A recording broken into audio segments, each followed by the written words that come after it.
যেহেতু আমি ভুলভাবে বলে ফেলছি, তার জন্য আমি তাদের কাছে মাপ চেয়ে নিচ্ছি। কিন্তু আমি তো আসলে উদ্দেশ্যটা ছিল যে আমার ভুল বলার না।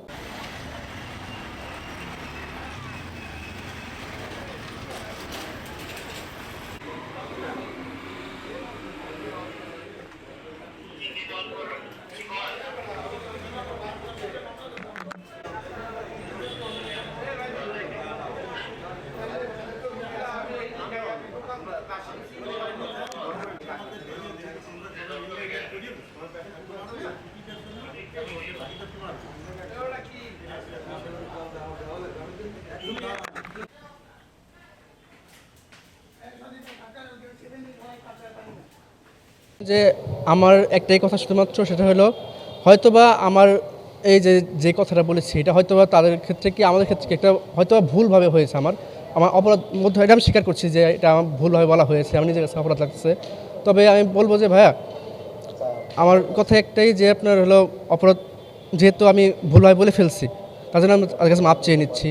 এটা হয়তো ভুল, কিন্তু আমি তো আসলে উদ্দেশ্যটা ছিল যে আমার ভুল বলার না। আমার উদ্দেশ্য ছিল যে তাকে সঠিক পথ মানে বলা, যে যে সবাইকে যে এই জিনিসটা জানানোর যে আপনার যে পোশাক, আপনার যে ইজ্জতটা অন্য কাছে আপনার যাতে না দেখান, অন্যের কাছে যাতে না দেখান, আপনার সে দোষীটা না হন। শুধুমাত্র এই কারণটা আমি বলছিলাম, মানে দিনের থেকে আমি শুধু বলতে চাইছিলাম। এছাড়া আমার কোনো এই ক্ষেত্রে যদি আমার কিছু ভুল হয়ে যায়, তার জন্য আমি ক্ষমা চাইছি। বুধবার মধ্যরাত উত্তপ্ত শাহবাগ থানা।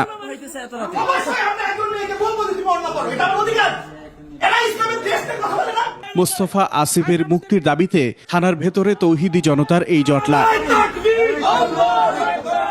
আসামির মুক্তির দাবির পাশাপাশি মামলাকারীর শিক্ষার্থীকে শাহবাগী তকমা দিয়ে উল্টো তার বিরুদ্ধেই মামলার দাবি তোলেন বিক্ষুব্ধরা। জোর করে স্বীকারোক্তি আদায়ের অভিযোগ করা হলেও পুলিশ জানিয়েছে প্রাথমিক জিজ্ঞাসাবাদে ছাত্রী হেনস্থার কথা স্বীকার করেছেন আসিফ। নারী ও শিশু নির্যাতন আইনে দায়ের করা মামলা প্রত্যাহারে বাধ্য করা হয়নি বলে জানিয়েছে বিশ্ববিদ্যালয় কর্তৃপক্ষ।